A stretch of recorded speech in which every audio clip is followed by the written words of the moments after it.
Bismillahirrahmanirrahim. Assalamualaikum warahmatullahi wabarakatuh.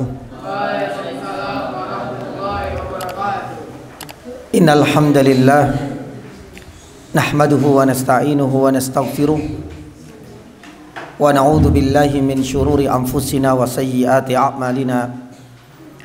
May yahdihillahu fala mudilla lahu wa may yudlilhu fala hadiya lahu. Wa asyhadu an la ilaha illallah wahdahu la syarika lah wa asyhadu anna Muhammadan abduhu wa rasuluh. Allahumma salli wa sallim wa barik ala Muhammad wa ala alihi wa ashabihi wa man ihtadaw bihudahu ila yaumiddin, amma ba'd. Allahumma inna nas'aluka khaira ma fi hadhihi al-lailah wa khaira ma ba'daha wa na'udzu bika min syarri ma fi hadhihi al-lailah wa syarri ma ba'daha. Jamaah dan ikhwas sekalian dirahmati Allah Azza wa Jalla, alhamdulillah sore hari ini Allah Subhanahu wa taala kembali pertemukan kita dalam kajian rutin bulanan, kajian tematik di tempat Masya Allah yang paling Allah Subhanahu wa taala cintai. Amin. Ini adalah tempat yang paling Allah Subhanahu wa taala berkahi. Amin. Semoga kehadiran dan tentunya kedatangan kita di tempat yang Allah Subhanahu wa taala muliakan ini semakin menambah pundi-pundi amalan dan pahala kita di sisinya, dan tentunya harapan kita dengan adanya kajian ilmu seperti ini semakin menumbuhkan semangat kita di dalam menuntut ilmu syar'i. Allahumma amin. Jamaah dan ikhwan sekalian dirahmati Allah Subhanahu wa taala, ada satu nikmat yang perlu kita sampaikan agar kita semakin bersyukur atas nikmat tersebut. Nikmat apakah itu? Nikmat itu adalah nikmat ketika Allah Subhanahu wa taala telah mengantarkan kita di hampir penghujung bulan Dzulhijjah ini. Berarti ada petunjuk sebentar lagi kita akan memasuki bulan baru di antara bulan-bulan Hijriyah, yaitu bulan Muharram. Lah, berkaitan dengan bulan Muharram ini, kalau tidak ada udzur, menyisakan 10 hari dari hari ini. Maka tentu ada banyak hal yang ingin kita sampaikan terkait dengan bulan Muharram, bulan pertama di dalam bulan-bulan Hijriyah. Apa sih keutamaan dari bulan Muharram? Apa saja amalan-amalan yang disunahkan di dalam bulan Muharram? Salah satunya adalah berpuasa, yang kita kenal dengan puasa apa? Asyura. Ya. Apa itu puasa Asyura dan apa keutamaannya? Seperti apa sejarah puasa Asyura dan bagaimana caranya kita berpuasa puasa Asyura? Dan yang terakhir, kiranya apa saja amalan-amalan yang bersemberangan dan menyimpang dari ajaran Nabi Shallallahu Alaihi Wasallam berkaitan dengan bulan Muharram yang sedang kita nanti kedatangannya insyaallah taala. Mungkin ada sekitar 5 atau 6 poin. Mudah-mudahan gambaran tentang bulan Muharram ini cukup mewakili bagi kita semua, ya, bagaimana kita mempersiapkan diri untuk menyambutnya dan bagaimana kiranya kita mengisi bulan Muharram, dan tentunya harapan kita bagaimana kita mampu juga untuk menjauhi amalan-amalan yang menyimpang agar kita semakin menambah dosa-dosa kita di sisi Allah Subhanahu wa taala. Jamaah dirahmati Allah Subhanahu wa taala, poin yang pertama berkaitan dengan keutamaan bulan Muharram. Keutamaan apa bulan Muharram? Bulan Muharram ini memiliki banyak sekali keutamaan, tapi saya menyebutkan mungkin 2 saja. Keutamaan yang pertama, bulan Muharram adalah termasuk di antara 4 bulan yang diharamkan atau yang disucikan. Ini keutamaan pertama, ya. Jadi bulan Muharram ini termasuk di antara 4 bulan yang Allah Subhanahu wa taala sucikan. Termasuk di antara 4 bulan yang Allah Subhanahu wa taala haramkan. Termasuk di antara 4 bulan yang Allah Subhanahu wa taala muliakan. Hal ini didasarkan pada surat At-Taubah ayat 36. Di dalam surat At-Taubah ayat 36 di mana Allah Subhanahu wa taala menyebutkan minha arba'atun hurum. Ada 4 bulan yang Allah Subhanahu wa taala haramkan, dan ini pernah kita sampaikan dahulu. Ada 3 bulan yang berurutan penyebutannya, kata Nabi sallallahu alaihi wasallam, mutawaliyat. Sedangkan 1 bulan yang lain itu terpisah. Ya. Bulan yang pertama adalah bulan Dzulqa'dah, 2 bulan yang lalu atau sebulan yang lalu. Bulan yang kedua adalah bulan Dzulhijjah yang saat ini kita berada dan menyisakan sekitar 10 hari. Sedangkan bulan yang ketiga adalah bulan Muharram yang sedang kita nanti kedatangannya ini. Ini 3 bulan yang berurutan. Adapun 1 bulan yang terpisah dan 1 bulan yang Allah Subhanahu wa taala sucikan pula, itu bulan apa? Rajab. Masya Allah, jazakallahu khair. Ya, tentu ketika Allah Subhanahu wa taala mengkhususkan, menspesialkan 4 bulan di antara bulan-bulan Hijriyah, hal ini semakin menunjukkan bahwasanya 4 bulan ini memiliki kedudukan yang mulia dan agung di sisinya Azza wa Jalla. Ini keutamaan yang keberapa? Yang pertama. Yang kedua, keutamaan yang kedua dari bulan Muharram. Bulan Muharram ini adalah bulannya Allah. Jadi nggak sembarangan. Ya, ketika sesuatu itu dinisbatkan kepada Allah, berarti pasti memiliki keistimewaan. Saya kasih contoh. Siapa di antara nabi yang memiliki kemukjizatan dalam wujud hewan unta? Nabi siapa? Nabi Soleh. Masya Allah, jazakallah khair. Sebenarnya banyak orang-orang bangsa Arab itu punya unta, tapi ketika untanya itu dinisbatkan kepada Allah, maka berarti untanya spesial. Sama juga, semua orang punya rumah, betul? Baik. Ketika rumah itu dinisbatkan kepada Allah, Baitullah, rumahnya siapa? Allah. Maka berarti punya keistimewaan. Sama juga dengan bulan. Satu-satunya bulan yang dinisbatkan kepada Allah itu bulan apa? Muharram. Kata Rasul sallallahu alaihi wasallam, afdhalus siyam ba'da Ramadan syahrullahi al-Muharram. Coba kita lihat. Sebaik-baik dan semulia-mulianya puasa setelah puasa wajib, bulan Ramadan itu adalah berpuasa di bulannya Allah. Bayangkan, Rasulullah SAW menisbatkan bulan Muharram ini kepadanya, kepada Allah Azza wa Jalla, bulannya Allah. Maka berarti memiliki apa? Yani kemuliaan. Ya, lah inilah 2 keutamaan bulan Muharram. Kemudian kita masuk ke poin yang kedua. Ya, apa saja amalan-amalan sunnah yang dianjurkan di bulan apa? Muharram nantinya. Ya, ini adalah poin yang kedua. Subtopik yang kedua, kita membahas amalan apa saja yang disunahkan untuk kita kerjakan, untuk kita tunaikan di bulan Muharram. Secara umum ada 3 ya nih jemaah. Yang pertama adalah memperbanyak puasa, terutama puasa Asyura. Siap insya Allah ya. Karena bulan depan lagi saya kesini, kemungkinan besar dan insya Allah 10 Asyura ini, atau yang kita kenal dengan 10 Muharram atau Asyura ini sudah kita lewati. Makanya harapan yani saya hari ini saya menyampaikan tema ini agar nanti para ikhwah sekalian, adik-adikku yang saya cintai, bisa memanfaatkan hasil dari pembahasan kita sore hari ini untuk nanti diterapkan ketika kita menyambut 10 pertama bulan Muharram. Nah, di antara amalan yang paling ditekankan dan sangat dianjurkan itu adalah berpuasa. Nanti kita akan bahas lebih lanjut. Karena di situ ada puasa yang kita kenal dengan puasa Asyura. Puasa Asyura itu adalah puasa di tanggal berapa Muharram?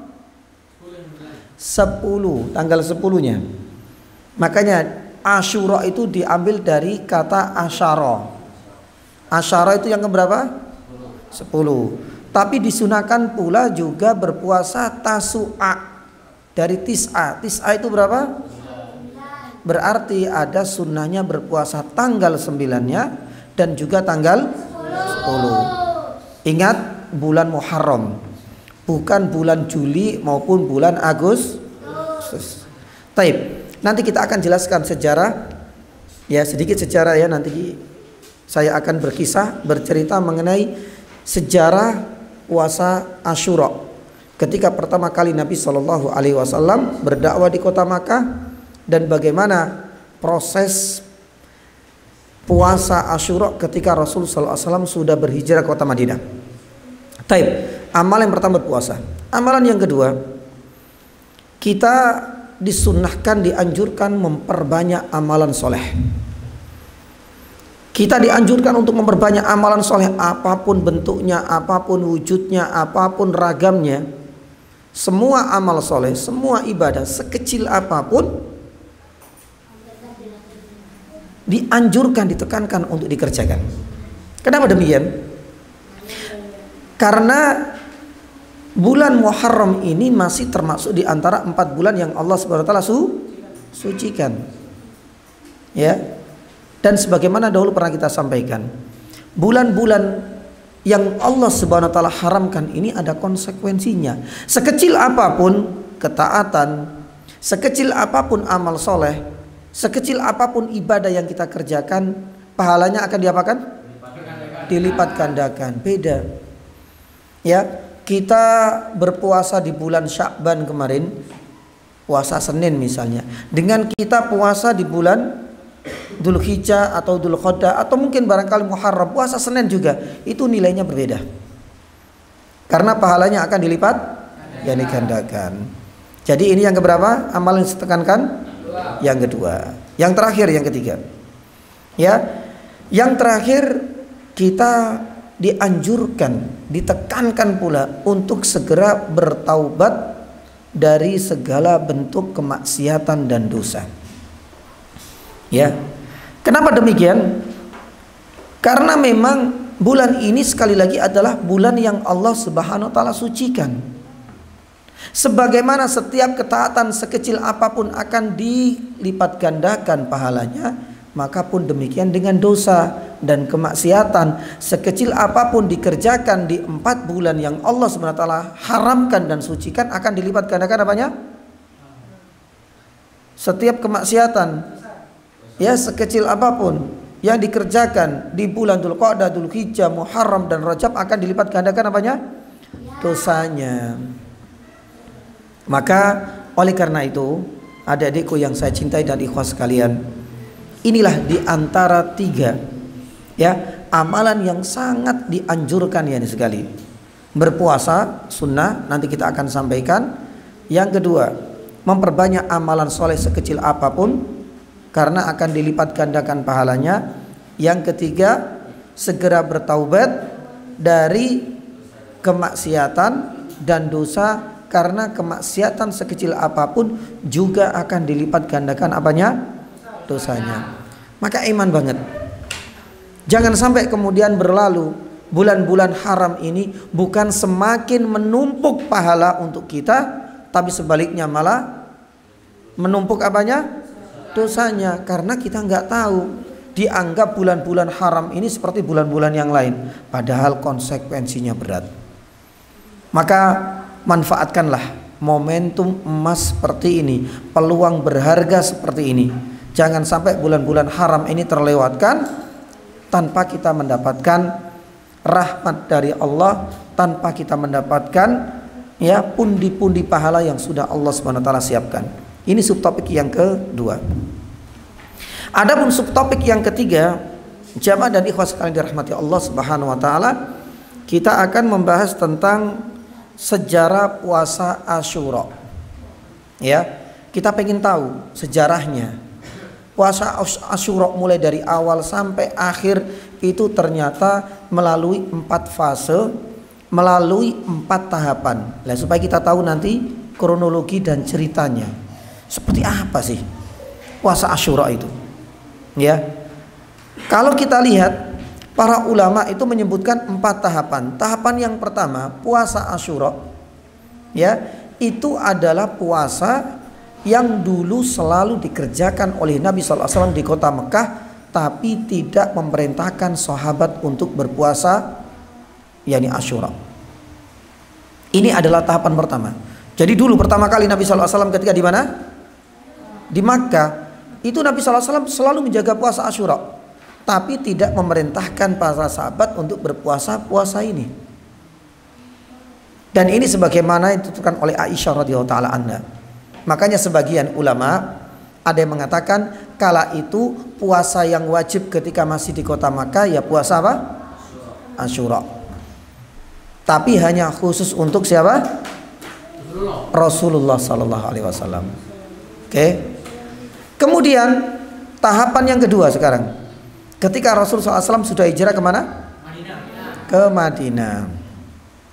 Nah di sini ada tahapan yang kedua. Apa itu?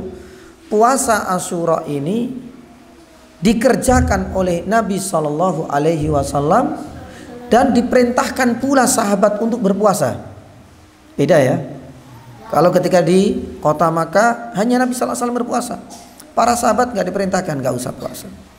Ketika pertama kali datang ke kota Madinah, Nabi Shallallahu Alaihi Wasallam ternyata tetap menjaga puasa Asyura, namun juga menganjurkan kepada para sahabat untuk berpuasa. Ini ada cerita nanya jamaah. Disebutkan dalam riwayat Ibnu Abbas, karena ketika Rasulullah SAW tinggal di kota Makkah, itu kan banyak bertemu dengan orang-orang Yahudi. Dan orang-orang Yahudi Bani Israel itu kalau kita lihat sejarahnya dulu, siapa nabi yang dikirim ke sana? Yang akhirnya diselamatkan oleh Allah Subhanahu wa taala dari kejaran Fir'aun dan bala tentaranya. Nabi siapa? Nabi Musa alaihissalam.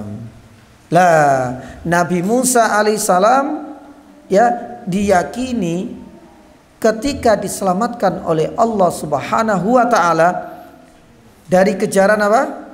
Fir'aun, ketika lautan itu terbelah, itu tepat di tanggal berapa?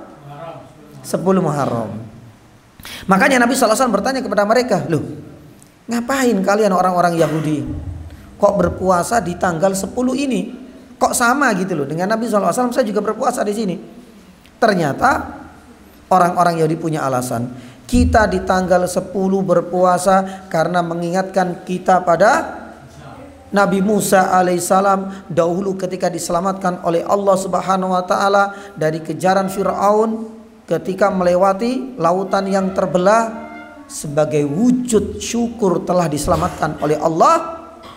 Akhirnya kemudian Nabi Musa berpuasa di tanggal 10. Maka kami sebagai umatnya Nabi Musa juga ikut berpuasa di tanggal tersebut. Jelas ceritanya? Ya, ini adalah tahapan yang kedua. Taib. Baru kemudian tahapan yang ketiga.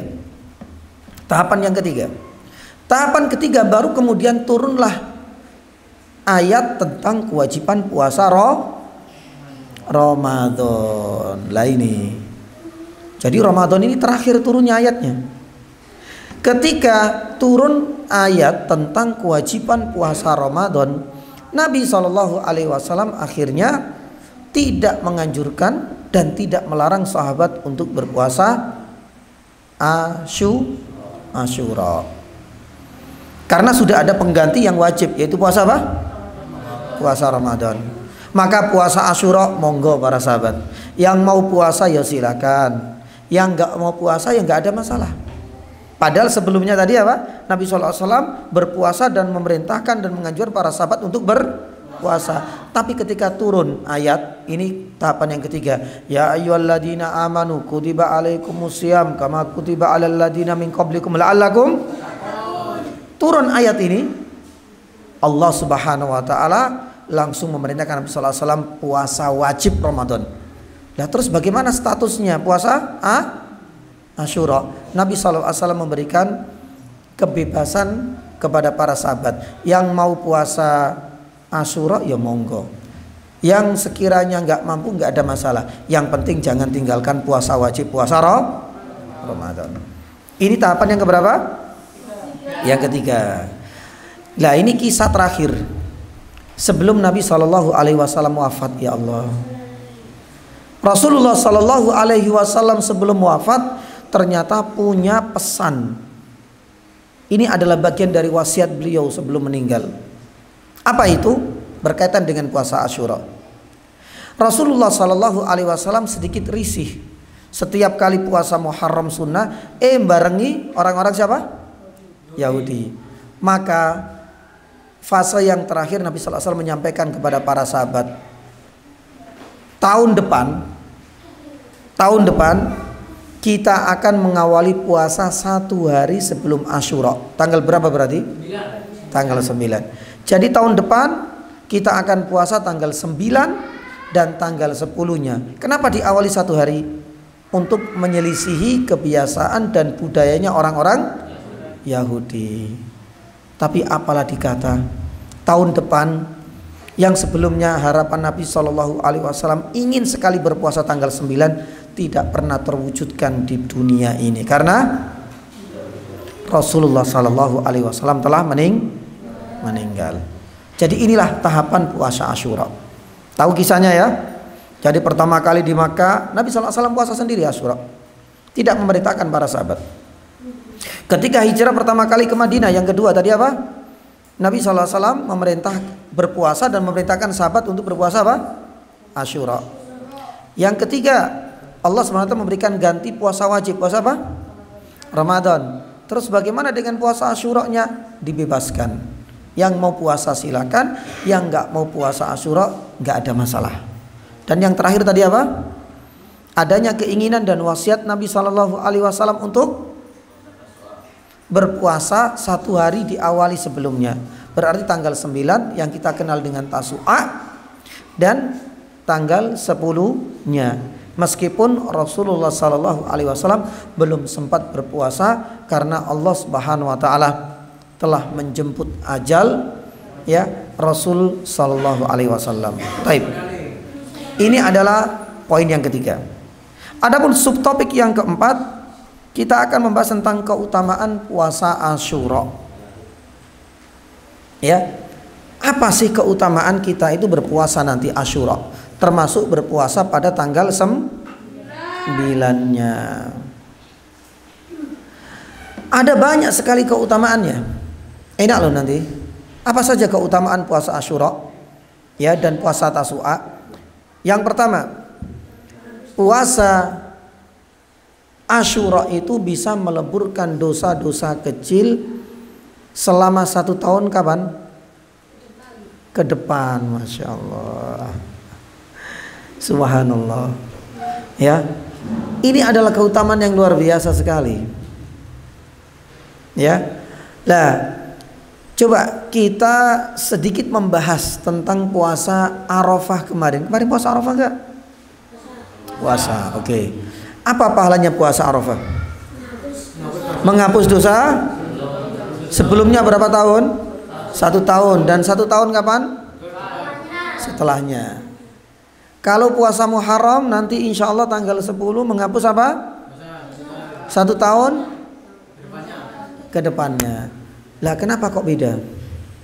Nek poso Arafah tanggal 9 Dzulhijjah kemarin 2 tahun, 1 tahun sebelum dan 1 tahun setelahnya. Kenapa di puasa Muharram ini malah 1 tahun setelahnya saja? Apa bedanya? Kenapa dibuat oleh Allah SWT berbeda antara 2 puasa yang sama-sama sunnah ini? Apa kira-kira alasannya? Ya, alasan yang pertama kata Ibnul Qayyim rahimahullah taala, ya, berpuasa Asyura itu hanya menghapus 1 tahun setelahnya karena 1 tahun sebelumnya sudah dihapus. Sudah dihapus oleh siapa? Puasa Dzulhijjah, puasa Arafah. Makanya fungsi dari puasa Muharram yang kita kenal dengan Asyura itu 1 tahun setelahnya. Ya, karena sebelum Muharram ini jamaah dan ikhwan sekalian sudah dihapus oleh puasa Arafah. Itu yang pertama. Alasan yang kedua, kenapa Arafah itu lebih spesial 2 tahun, sedangkan Muharram cuma 1 tahun. Karena puasa Arafah itu menjadi kekhususan umatnya Nabi Shallallahu Alaihi Wasallam. Makanya diberikan dua tahun. Sedangkan puasa Tasyu'a tadi itu tidak hanya umatnya Rasul Sallallahu Alaihi Wasallam, tapi juga menjadi keistimewaan bagi umat siapa? Nabi Musa alaihissalam. Makanya jatahnya cuma 1 tahun. Tapi kalau untuk puasa Arafah itu hanya untuk umatnya Rasulullah Sallallahu Alaihi Wasallam. Orang-orang Yahudi tidak merayakan puasa ini. Orang-orang Nasrani apalagi juga tidak. Maka ketika puasa Arafah menjadi keistimewaan khusus bagi umat Rasul Sallallahu Alaihi Wasallam, diberikan 2 tahun, 1 tahun sebelumnya, 1 tahun setelahnya. Taib. Inilah ya keutamaan yang pertama. Puasa Muharram hanya menghapus 1 tahun yakni setelahnya. Keutamaan yang kedua, jamaah dirahmati Allah Subhanahu wa taala. Ya. Rasulullah sallallahu alaihi wasallam tidak pernah didapati semangat berpuasa kecuali pada 2 momen saja. Jadi Nabi Shallallahu Alaihi Wasallam keutamaan yang kedua ini apa? Semangat sekali dalam berpuasa apa? Puasa apa ini? Muharram. Makanya Ibnu Abbas itu mengatakan, aku tidak pernah mendapati Nabi Shallallahu Alaihi Wasallam semangat untuk menjaga puasa kecuali pada 2 momen saja. 1, Ramadan, betul? Masya Allah. Dan yang kedua, Muharram. Maka sebagaimana semangat nggak kemarin waktu puasa Ramadan? Semangat apa enggak kemarin? Semangat. Maka berarti di bulan Muharram pun kita harus semangat. Sebagaimana Nabi Shallallahu Alaihi Wasallam semangat pada 2 waktu ini. Ketika berpuasa bulan Ramadan semangat, sama juga semangatnya ketika berjumpa dengan puasa Muharram yaitu pada tanggal 10. Ini menjadi satu keutamaan yang kedua. Semangat Nabi Shallallahu Alaihi Wasallam untuk menjaga puasa Muharram. Yang ketiga, apa keutamaannya ya jamaah dirahmati Allah? Berpuasa yakni Asyura. Ternyata puasa Asyura ini tadi sudah kita sampaikan menjadi spesial, menjadi lebih utama karena di hari itulah Nabi Musa bersama Bani Israel diselamatkan oleh Allah Subhanahu wa taala dari kejaran Fir'aun. Itu catat keutamaan yang ketiga. Jadi keutamaan kita berpuasa di tanggal 10 Muharram itu adalah bagian dari mengingatkan kembali kisah Nabi Musa alaihissalam ketika diselamatkan oleh Allah Subhanahu wa taala, dan atas nikmat Allah diselamatkan inilah Nabi Musa akhirnya kemudian mensyukurinya dengan berpuasa. Maka ini menjadi satu fadilah dan keutamaan yang ketiga. Adapun yang terakhir, yang keempat berarti keutamaan dari kita puasa Asyura, ya, selain yang pertama tadi meleburkan dosa-dosa kecil 1 tahun setelahnya. Yang kedua tadi apa? Puasa Asyura ini menunjukkan semangat berlebih pada diri Nabi Sallallahu Alaihi Wasallam untuk selalu menjaga puasa tersebut. Keutamaan yang ketiga, karena di tanggal 10 itu tidak hanya Nabi SAW, bahkan Nabi Musa berpuasa sebagai wujud syukur telah diselamatkan oleh Allah. Yang keempat, keutamaan puasa Asyura ini semakin berlebih karena dilaksanakan dan dikerjakan di bulan-bulan haram. Nah, ini adalah keutamaan yang keempat dan yang terakhir.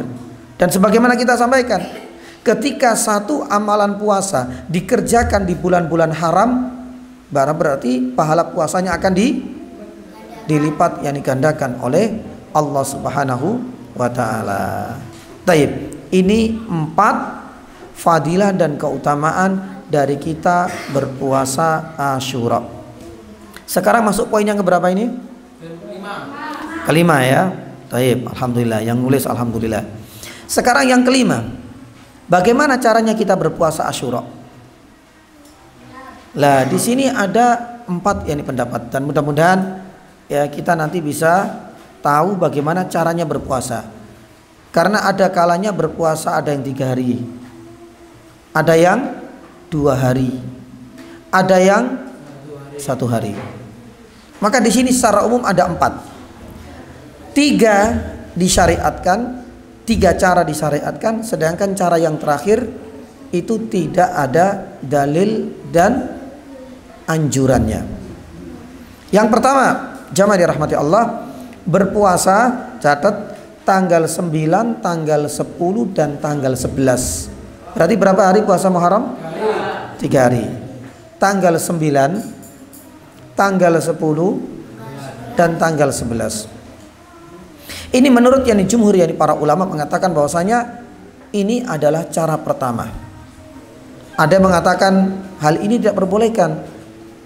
Kenapa harus kemudian berpuasa sampai 3 hari?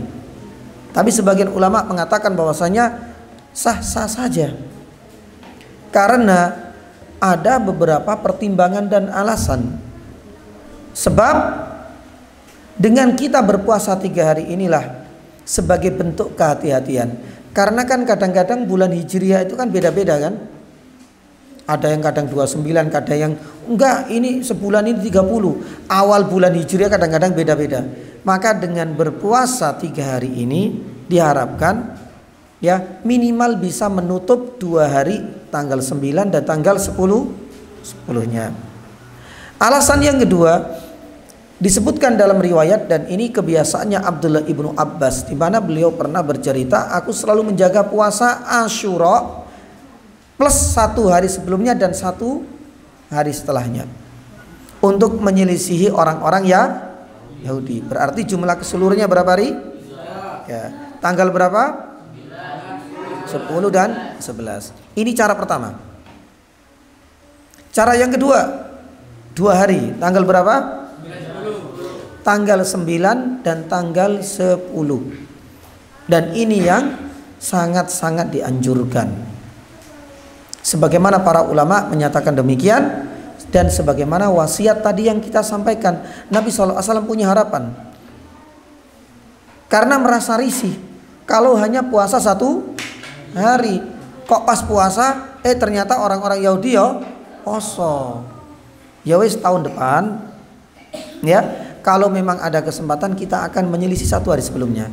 Maka ini adalah cara yang kedua, hanya 2 hari, tanggal 9 dan tanggal 10. Tanggal 10.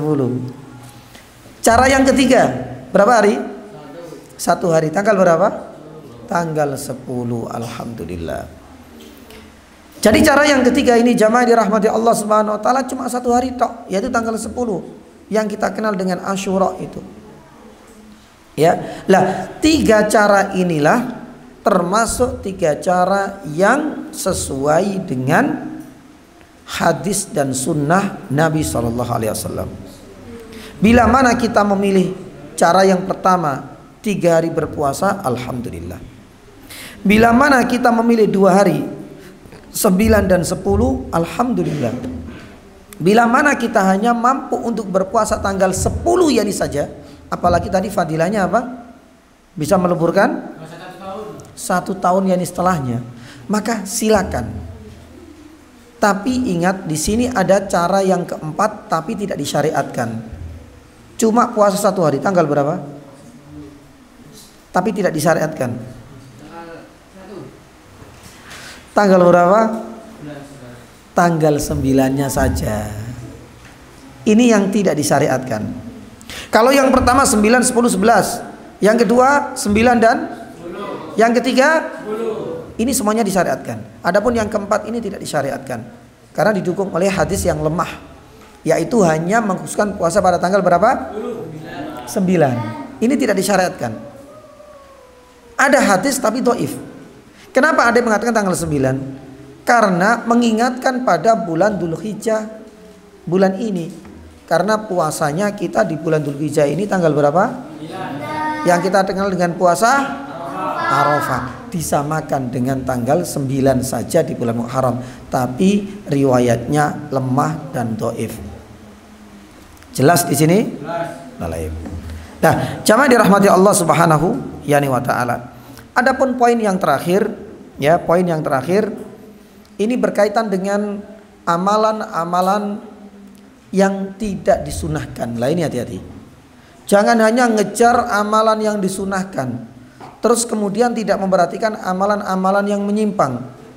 Bukan semakin menambah pundi pahala, malah semakin menumpuk dosa.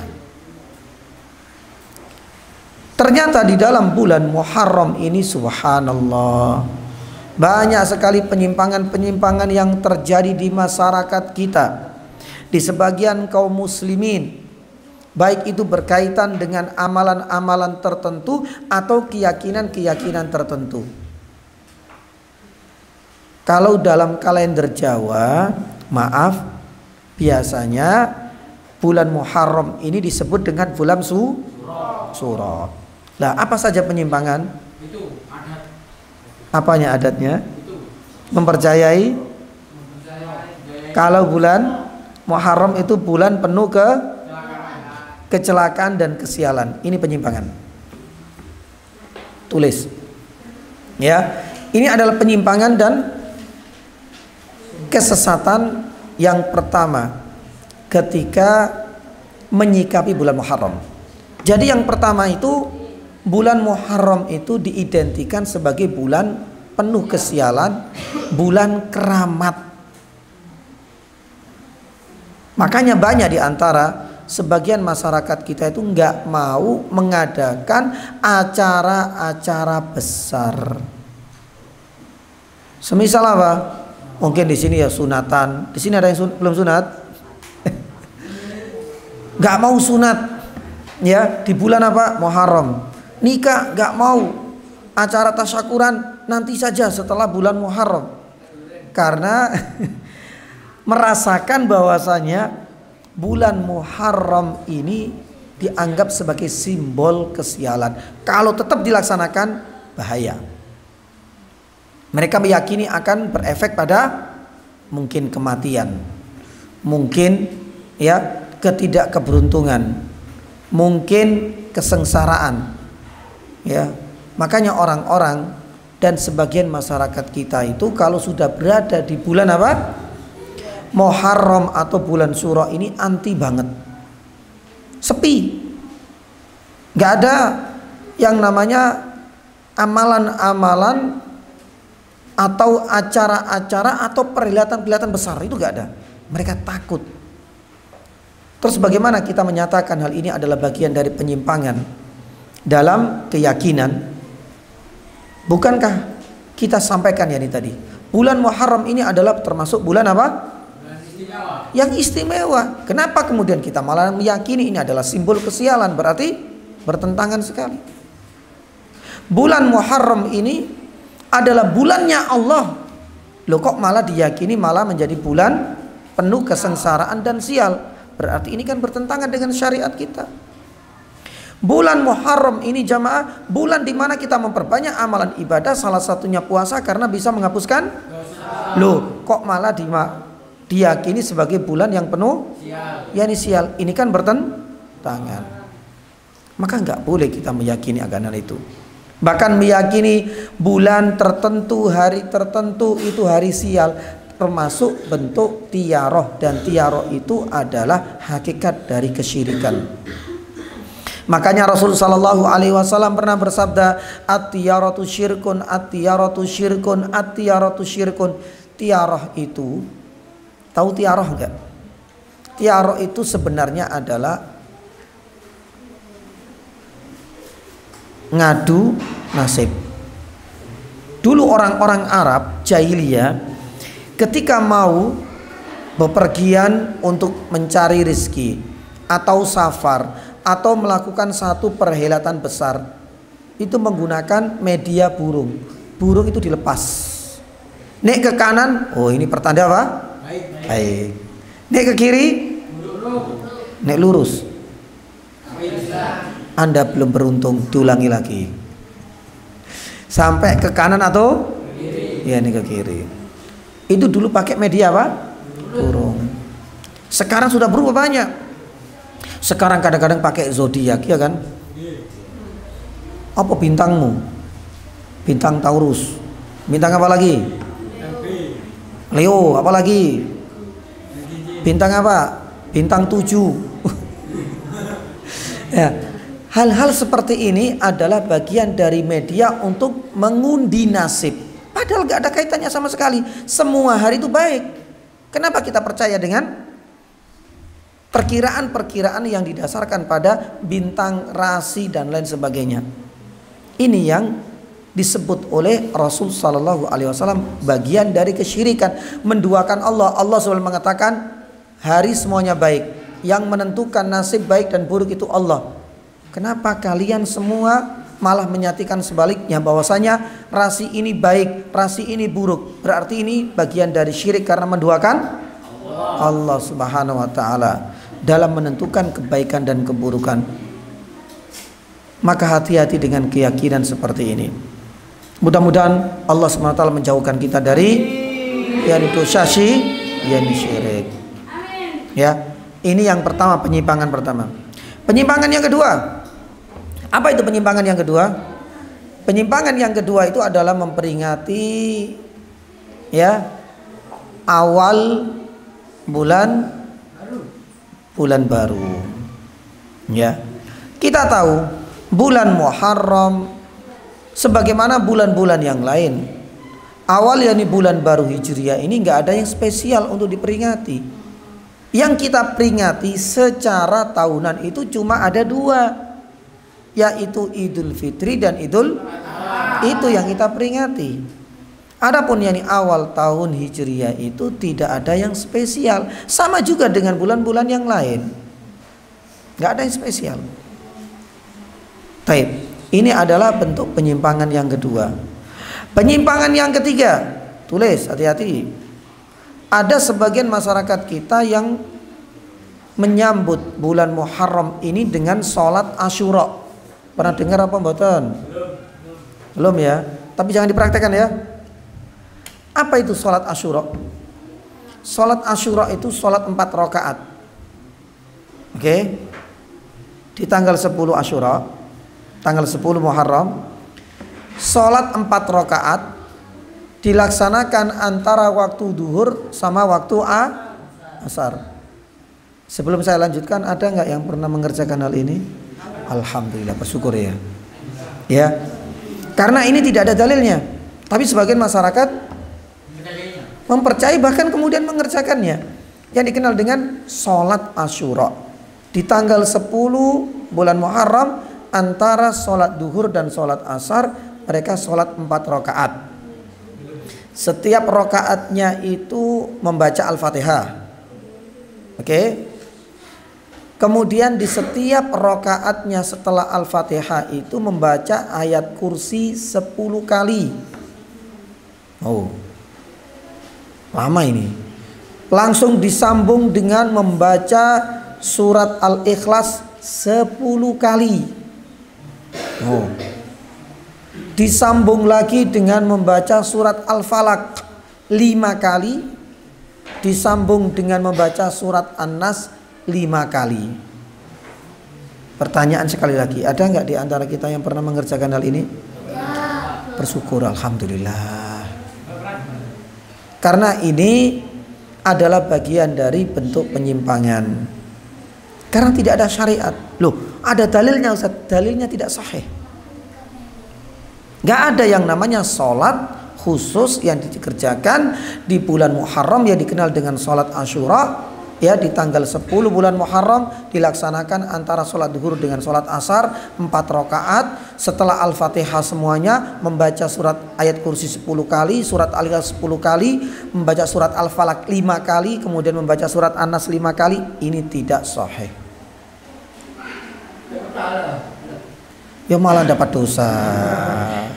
Karena tidak ada syariatnya. Karena Nabi SAW tidak mencontohkan. Ingat, ini tidak semakin menambah pahala, nah malah semakin menumpuk dosa. Ini penyimpangan yang keberapa? Ini yang kedua kan? Ya, kemudian yang ketiga ya. Jadi kemudian yang keberapa sekarang? Yang keempat atau yang ketiga?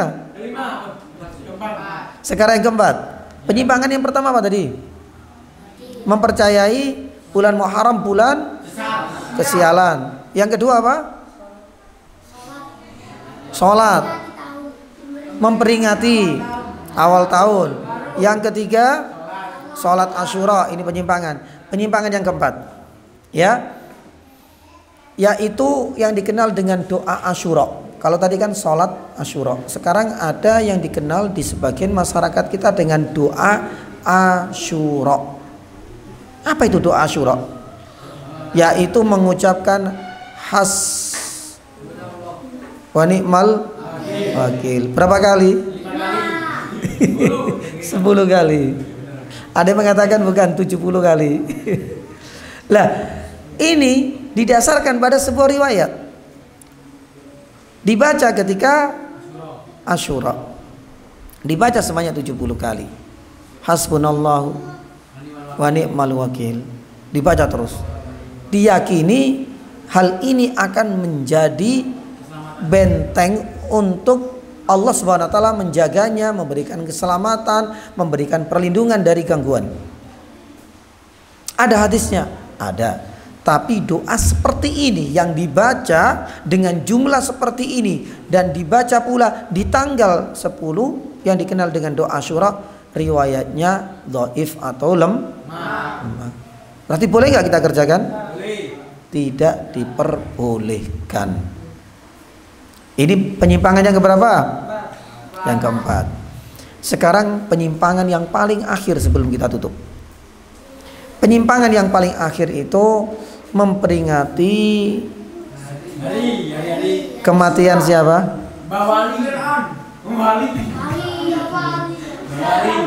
Kematian cucunya Nabi Sallallahu Alaihi Wasallam.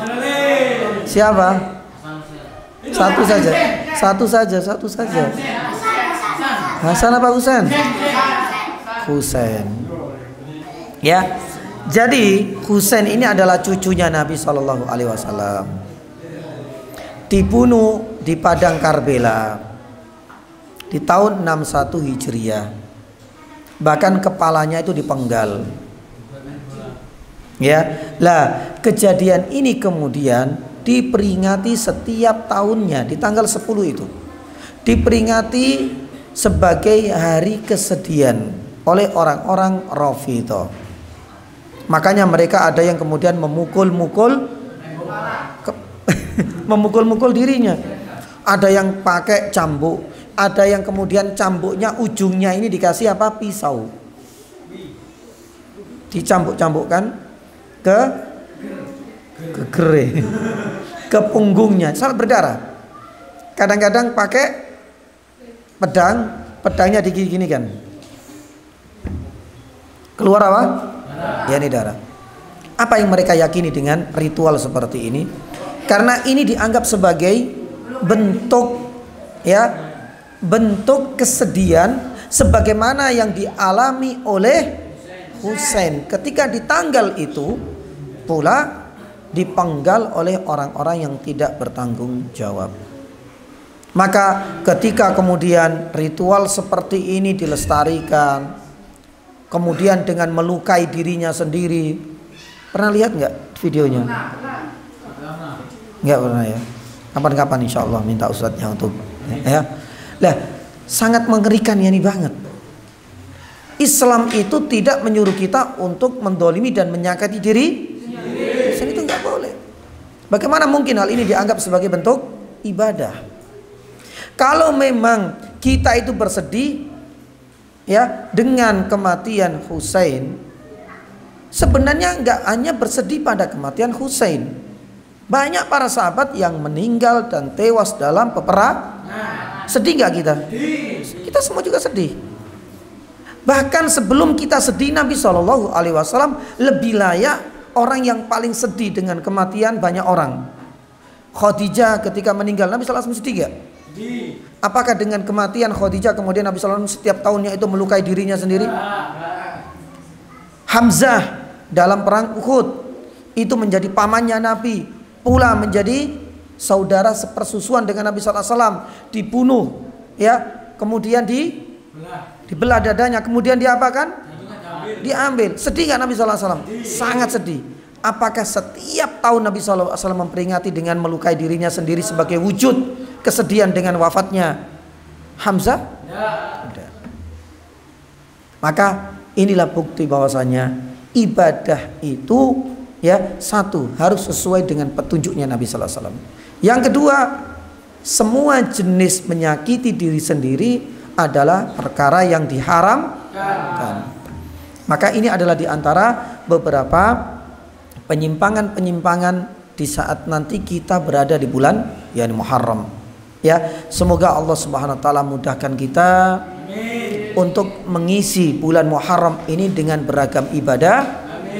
Dan semoga Allah Subhanahu wa taala menjauhkan kita dari beragam penyimpangan-penyimpangan di bulan yakni Muharram. Jelas insyaallah ya? Alhamdulillah. Ya, mudah-mudahan nanti diingatkan ya, saling mengingatkan ya. Kalau terutama sudah sampai tanggal 9. Besok tanggal 9 diingatkan puasa insyaallah. Tanggal 9 insyaallah ya.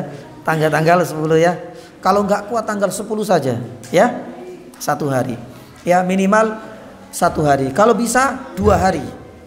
Kalau kuat 3 hari ya. Nanti diingatkan dan mudah-mudahan Allah Subhanahu wa taala ya memberikan kemudahan kita agar hal ini menjadi ya perbendaraan amalan kita nanti di hari kiamat yakni kelak.